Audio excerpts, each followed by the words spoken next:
So in regards to this election, I've avoided saying this for like a year plus, because if you're not hearing me, it's going to sound very ignorant and privileged, but like really hear me. I'm in New York right now, and the high today is 77 degrees. It's November 6th. Yo, what's good, T?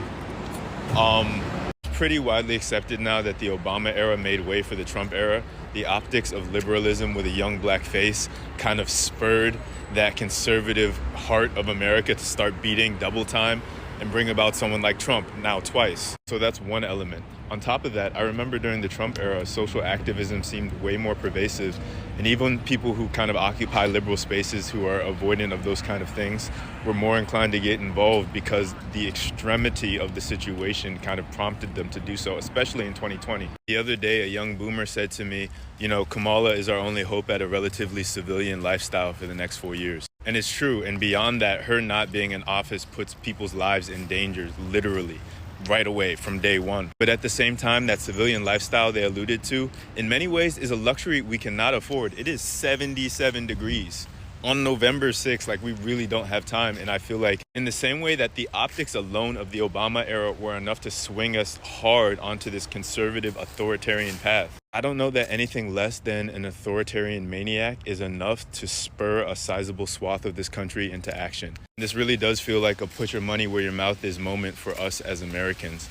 because this entire country is like an adult that refuses to do shadow work or go to therapy, and they just keep going through life and the same traumas keep popping up in the same way.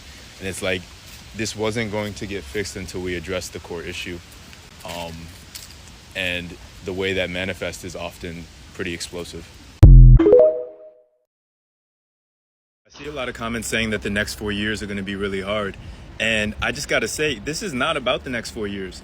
This will be the last legitimate American election. And if it's not, then someone got in his way, because he's explicitly promised there will be no more elections after this. Like, I tend to register things up here before I do down here, a lot of the times for better and for worse. And so I feel like the emotion of this situation hasn't fully hit me yet. But all of the frameworks we use to understand things, down to the language of like, oh, the next 4 years are going to be hard, we've got to throw a lot of it out the window, because it's like none of those rules apply anymore. We are entering a new era in so many respects, not just as a country, but I think as a species, just with the technological advances that we're facing. Shit's about to get really real. And I feel like we're about to have our historical moment where we have to kind of put our personal endeavors and goals in the context of a larger story, which is good, because it's that individualism, that rugged individualism that got us to the point we're at now. But yeah, shit's about to get real, and real historical.